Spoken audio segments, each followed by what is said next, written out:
కడానా 2 జిరాఫీలను దత్తత తీసుకున్నాడంట. ఎవరు? మన దానకర్ణుడు పవన్ కళ్యాణ్ గారు. దత్తత తీసుకున్న తర్వాత ఆయన మీడియాతో మాట్లాడిండు. ఒకసారి వినండి. విని నవ్వొద్దు మీరు. ఎందుకు నవ్వొద్దు అంటే దీని వెనకాల మంచి కారణమే ఉంది. జంతువులను దత్తత తీసుకోవడము, జంతువులను కాపాడడం అనేది చాలా అవసరము. అది మనందరి బాధ్యత. ఆడవాళ్ళ జీవితాలు సంకనాకి చేసినా పర్లేదు, తిరుమల ప్రతిష్టని దిగజారు చేసినా పర్లేదు, అవన్నీ నడుస్తూనే ఉంటాయి రాజకీయాలు. కానీ జంతువులు మనకు చాలా ముఖ్యం. దయచేసి ఒకసారి పవన్ కళ్యాణ్ గారు ఏమన్నారో ఒకసారి వినండి. మా అమ్మగారి పుట్టినరోజు సందర్భంగా ఈ 2 కనిపిస్తున్న అజిరాఫ్, ఇందాక తిండి పెట్టిన అజిరాఫ్ని, వీటిని మా అమ్మగారి పేరు మీద వీటిని అడాప్ట్ చేసి సంవత్సరానికి 2 జిరాఫీని అడాప్ట్ చేసుకొని వాటికి ఎంత అయితే మనీ కావాలో వాటిని వెంటనే క్లియర్ చేస్తాను తెలియజేసుకుంటూ, ఇది ప్రతి ఒక్కరు కూడా అది జంతు సంరక్షణలో ప్రత్యేకించి జూస్లో కానీ ఇంకా జూ బయట కానీ జంతు సంరక్షణకి అందరం మన వంతు కృషి చేద్దాం తెలియజేసుకుంటాం. Thank you. జంతు సంరక్షణకి మన వంతు కృషి అనేది మనం చేయాలంట. ఈయన 2 జిరాఫీలని వాళ్ళ తల్లిగారి బర్త్డే పుట్టినరోజు సందర్భంగా 2 జిరాఫీలను దత్తత తీసుకున్నాడు. మంచి విషయమే. తల్లికి మనం ఆ మాత్రం గౌరవం ఇవ్వాలి. సమాజం పట్ల మనకు ఆ బాధ్యత అనేది ఉండాలి. జంతువులను మనం కాపాడుకోవాలి. సరే, ఆడవాళ్ళ జీవితాలు నాశనం చేసినా కూడా పర్లేదు, నో ప్రాబ్లం. తిరుమల శ్రీ వెంకటేశ్వర స్వామి ప్రతిష్టని, తిరుమల లడ్డు ప్రతిష్టని దిగజారు చేసినా కూడా నో ప్రాబ్లం. దాని గురించి నేను మాట్లాడను. కానీ జంతువుల సంరక్షణ గురించి అయితే నేను మాట్లాడతానని చెప్పేసి పవన్ కళ్యాణ్ గారు ముందుకొచ్చి నిస్సిగ్గుగా ఈరోజు మాట్లాడుతున్నాడు.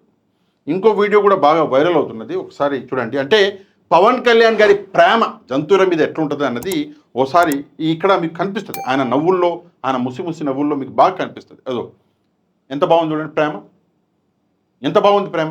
ఇట్లాంటి ప్రేమ మీలో కూడా ఉండాలి. అగో ఇట్లాంటి ప్రేమ అన్నది మీలో కూడా ఉండాలా. మీరు కూడా జంతువులను ఇలాగే ప్రేమించాలా. అంటే మీ పార్టీ నాయకులు ఆడవాళ్ళ మీద పడి గాడిదల్లాగా ఆడవాళ్ళ జీవితాలు నాశనం చేస్తుంటే మీరు మాట్లాడకూడదు. మీరు మాట్లాడినటువంటి చెత్త మాటల వల్ల శ్రీ వెంకటేశ్వర స్వామి లడ్డూ ప్రసాదం ప్రతిష్ట దిగజారినా కూడా మీరు ముందుకొచ్చి మాట్లాడకూడదు. కానీ జంతువులతో మాత్రం మీరు నవ్వుతూ మంచిగా స్పెండ్ చేయాలి. మంచి విషయం అంటే మనం అందరం చేయవలసిన పని. మనం అందరం కూడా ఇంత నిర్లజ్జగా నిస్సిగ్గుగా మారిపోతే సమాజం బాగుపడుతుంది కదా. కానీ మనం అట్లా మారలేం కదా. మనం అంటే కొంచెం బాధ్యత ఉన్న వాళ్ళం. పవన్ కళ్యాణ్ గారు చాలా బాధ్యత ఉన్నవాడు. అందుకే వీటన్నిటిని నిస్సిగ్గుగా పక్కన పెట్టేసి ఈరోజు ప్రజల ముందుకు వచ్చాడు. ఒక బాధ్యత ఉన్న నాయకుడు అయితే ముందు ప్రజల ముందుకు వచ్చి ఏం మాట్లాడాలి? మా ఎమ్మెల్యే చేసినటువంటి పని చాలా గలీజు పని, నీచమైనటువంటి పని, అందుకే ఆ ఎమ్మెల్యేని పీకి పారేసినాము, ఆ ఎమ్మెల్యేని అరెస్ట్ చేయించినాము, ప్రస్తుతం వాడు జైల్లో ఉన్నాడు అని చెప్పేసి చెప్పాలి. నాయకుడు ఆ పని చేస్తాడు. లేదంటే వెంకటేశ్వర స్వామి ప్రసాదం తిరుమల లడ్డు గురించి నేను తప్పుగా వాగినా నన్ను క్షమించు స్వామి అని చెప్పేసి లెంపలేసుకొని ప్రజలకి, స్వామికి క్షమాపణ చెప్పాలి. మనం ఆ పని చేయంగా. అసలు అసలు మనకు లేనేలేదు ఆ బాధ్యత. ఎంత నిస్సిగ్గుగా ఆ రోజు మాట్లాడినటువంటి మాటలు మీరు విని విని విని విని అలసిపోయారు. నేను చూపించి ఇంకా అడవలేదు.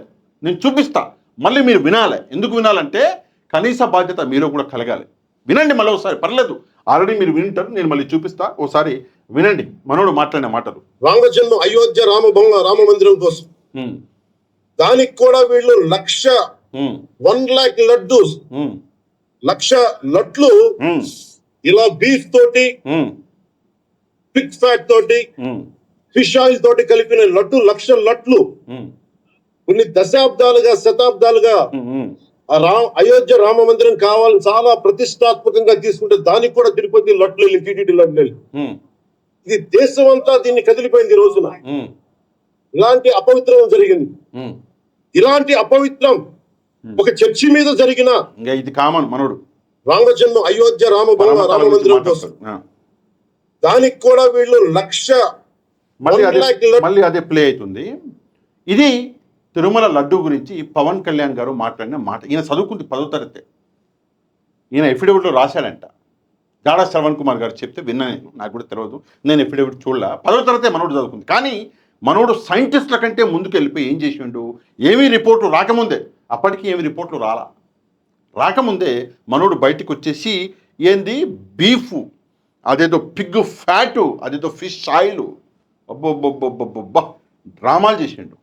ఈయన చేసిన డ్రామాలంటే చంద్రబాబు నాయుడు గారు ఒక క్యారెక్టర్, సపోర్టివ్ క్యారెక్టర్ కూడా ప్లే చేసిండు.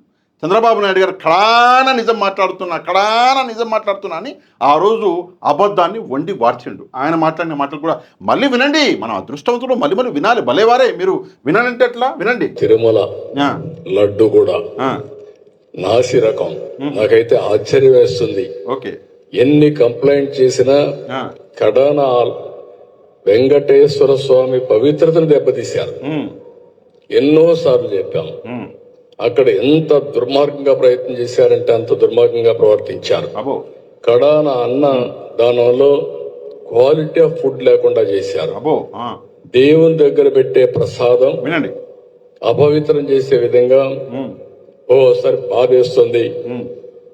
నాసి రకమైన ఇంగ్రీడియంట్సే కాకుండా ఎనిమల్ ఫ్యాట్ కూడా వాడారు. యానిమల్ ఫ్యాట్ ఏది గీకు బదులు ఈరోజు స్వచ్ఛమైన గీదెమన్నాం. సరే, ఈయన యానిమల్ ఫ్యాట్ వాడాను అని చెప్పేసి ఈయన అన్నాడు. సరే, అది కూడా మహాపాపం. యానిమల్ ఫ్యాట్ అసలు లేనేలేదు. ఇప్పుడు మొత్తం వచ్చేసింది, నిజాలు బయటకు వచ్చేసినాయి. అది కూడా మీకు చూపిస్తా, ఆధారాలు ఉన్నాయి ఈరోజు మన దగ్గర, చూపిస్తాను. కాకపోతే ఈయన బీఫ్ అని, అదేదో ఫిష్ ఆయిల్ అని, పిగ్ ఫ్యాట్ అని చెప్పలే, స్పెసిఫై చేయాలి. యానిమల్ ఫ్యాట్ అని వదిలేస్తే మనోడు మాత్రం 10వ తరగతి చదువుకున్నటువంటి మహానుభావుడు, ఆ మహానుభావుడు అయితే డైరెక్ట్గా మొత్తం స్పెసిఫై చేసి మొత్తం తెలిసినట్టుగా ఏదో మాట్లాడాడు. అసలు వీళ్ళు మాట్లాడిన మాటలు ఇవి. నిజాలు ఏంటంటే పొద్దుటి నుంచి మీరు చూసుంటారు. ఈరోజు సప్లిమెంటరీ ఛార్జ్ షీట్ మొన్న మన సుప్రీంకోర్టులో సబ్మిట్ చేశారు. అయితే దీనికి సంబంధించి 210వ పేజీకి వెళ్దాం. 210వ పేజీకి, మొత్తం 219 పేజీలు ఉన్నాయి. 210వ పేజీకి వెళ్దాం. కొట్టేసిన 210వ పేజీ. అయితే ICAR national dairy research institute ఏదైతే కర్నాల్లో ఉందో హర్యానాలో, దానికి సంబంధించినటువంటి రిపోర్ట్ ఇది. ఈ రిపోర్ట్లో మీరు చూడవలసింది ఏంటి అంటే ఒక ముఖ్యమైనటువంటి అంశం చూసుకోవాలి. ఇక్కడ ఏంటో అంశం అంటే అగో ఇక్కడ ఉంది చూడండి. ఏది అగో ఇక్కడ ఉంది చూడండి. ఇంకో ఇక్కడ but not detected lord in any of the 4 samples. అంటే కొవ్వు, పంది కొవ్వు ఎక్కడ కూడా డిటెక్ట్ అవ్వాల. ఇందులో రాయబడిన విషయాలు ఏంటంటే ఏమి డిటెక్ట్ అయింది, మీరు చెప్పినటువంటి యానిమల్ ఫ్యాట్ ఎక్కడ డిటెక్ట్ అవ్వాలా. ఏమి డిటెక్ట్ అయింది అంటే vegetable oils, vegetable fats, vegetable మళ్ళీ మనోడికి మహానుభావుడికి అర్థమవుతుందో అర్థం కాదు, మళ్ళీ చెప్తాం. వెజిటబుల్ ఫ్యాట్స్, వెజిటబుల్ ఆయిల్స్ అది డిటెక్ట్ అయింది. ఎక్కడ కూడా వీళ్ళు చెప్పినటువంటి ఆ కొవ్వు ఈ కొవ్వు డిటెక్ట్ అవ్వాల. ఇది మన రాజకీయం. అంటే మనం జంతువులను ఎంతో ప్రేమించేటటువంటి మానవతా దృక్పథం కలిగినటువంటి ఒక మహానుభావులం మనము ఇట్లాంటి చెత్త, ఇట్లాంటి పనికి మాలిన, ఇట్లాంటి పోరంబోకు రాజకీయాలు అయితే చేస్తాం, కానీ జంతువులను ప్రేమిస్తాం. ఆడవాళ్ళ జీవితాలు నాశనం అయ్యేటట్టు సక్సెస్ఫుల్గా చేస్తాం, కానీ జంతువులను ప్రేమిస్తాం. జంతువులను ప్రేమించాలి అందరూ.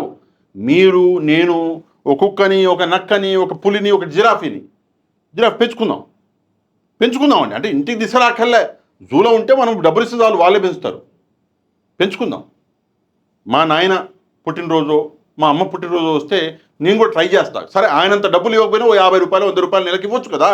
ఏముంది, ఒక్కొక్కరు 50 రూపాయలు ఇస్తే 1 కోట్ల రూపాయలు చేద్దాం. మంచి పని కదా, అందులో తప్పేముంది. ఓ పాటు చేసి చూద్దాం. ఇది నిజం.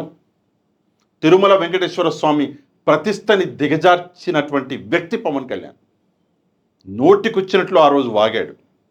ఎక్కడో ఉన్నటువంటి, అంటే శ్రీరాముల వారి ఏదైతే అయోధ్య, అక్కడికి లడ్లు పంపించారు గుడికి అని చెప్పి ఇక్కడి నుంచి అక్కడికి లింక్ వేసిండు.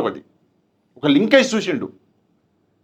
నేను లోకల్ పాలిటిక్స్ నుంచి డైరెక్ట్గా నేషనల్ పాలిటిక్స్కి జంప్ అవుతా అని చెప్పి ప్లాన్ చేసిండు. కానీ అది బెడిచి కొట్టింది. అక్కడ ఎవరు పట్టించుకోలే ఏ మంచి మాటలు. అటు బీజేపీ కూడా ముట్టిగా వేసింది. ఏం చేయబోయినావు నువ్వు, ఏంది పని అని చెప్పేసి. నీచమైన రాజకీయాలు మేము కూడా చేస్తాము, చాలా చేసినాము, కానీ ఇంత నీచానికి ఎప్పుడు దిగజారలేదు. ఏంది దేవుళ్ళ పేరు బదనాం చేస్తున్నాం అని చెప్పేసి బీజేపీ కూడా ముట్టిగా వేసినట్టుంది. గమ్మునున్నాడు. గత 2 రోజుల నుంచి ఆంధ్రప్రదేశ్ రాష్ట్రం మరిగిపోతుంది. ఈయన ఎమ్మెల్యే చేసినటువంటి గబ్బు పనికి. ఎవరో అరవ శ్రీధర్ దాని గురించి మాట్లాడాడంట.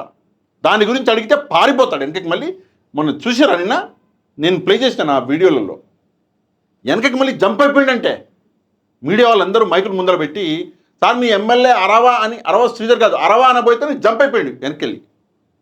దాని గురించి మాట్లాడాడంట. తిరుమల వెంకటేశ్వర స్వామికి చేసినటువంటి అన్యాయం గురించి మాట్లాడాడంట. జంతువుల గురించి అయితే మాట్లాడతారంట అన్న. సర్లే ఏముంది, ఇది మొదటిసారి నువ్వు ఎమ్మెల్యే, మళ్ళీ అయ్యే అవకాశం లేదు. ఎందుకంటే నువ్వు పెట్టుకుంది శ్రీ వెంకటేశ్వర స్వామితోటి. ఏ రోజైతే నువ్వు పెట్టుకున్నావో అక్కడి నుంచి నీ పతనం అన్నది మొదలైంది. జనసేన పార్టీ పతనం ఆ రోజు నుంచి మొదలైపోయింది. ఈరోజు ఈ అరవ శ్రీధరు ఇంకా చాలానే ఉన్నాయి పేర్లు, ఓకేరన్ రాయాలని, అదని ఇదని చాలా ఉన్నాయి, అభినుత కోట అని చెప్పేసి. ఇది కేవలం ఆరంభం మాత్రమే. అంతం ఎంత భయంకరంగా ఉంటుందో ఒకసారి పవన్ కళ్యాణ్ ఆలోచించుకోవాలి.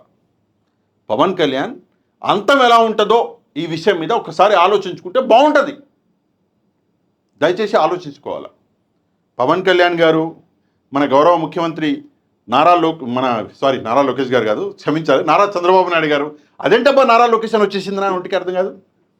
ఎందుకు వచ్చిందంటారు అంటే నేను కావాలని చేయలే, సారీ వచ్చేసింది. అంటే నారా లోకేష్ ముఖ్యమంత్రి కాబోతున్నాడా ఇది కొంపదీసి అని నా నాలికతోటి అంటే దేవుడు మా పదాన్ని చేసిండా ఇది కొంపదీసి. సర్లేక ఏ రాయితీంది పళ్ళు బల్ల కొట్టుకుని, కానీ ఆయనైతే ఉంది ఈయనైతే ఉంది. సరే అయితే అయితాడు, ఏముంది, ఆయన ఏమి అవ్వకూడదా ఏంది, ఆయన ముఖ్యమంత్రి అవ్వకూడదా ఏంది, అవుతాడు. సరే ఏమైనప్పటికీ కూడా పవన్ కళ్యాణ్ గారి ఈ ద్వంద్వ వైఖరి ఏదైతే ఉందో, ఈ మనుషుల మీద కాకుండా, సరే జంతువుల మీద ప్రేమ ఉండాల, మళ్ళీ చెప్తున్నా మళ్ళీ ఉండాల, కానీ మనుషుల మీద ప్రేమ తక్కువ ఉండి జంతువుల మీద ప్రేమ ఎక్కువ ఉంటే ఏమంటారు ఆ వ్యక్తిని? ఓసారి మీరే కమెంట్ చేయాలి. ఒక మంచి ట్యాగ్లైన్ ఇవ్వండి పవన్ కళ్యాణ్ గారి ఈ యాక్టింగ్కి ఒక మంచి ట్యాగ్లైన్ అనేది కమెంట్ రూపంలో తెలియజేయడం మాత్రమే కాదు, దయచేసి వీడియోని ఒక లైక్ చేసి, ఎవరైతే మన ఛానల్ని సబ్స్క్రైబ్ చేసుకోలేదు ఛానల్ని కూడా సబ్స్క్రైబ్ చేసుకోండి. నెక్స్ట్ వీడియోలో మళ్ళీ కలుద్దాం. అంతవరకు థ్యాంక్ యూ వెరీ మచ్. జై హింద్.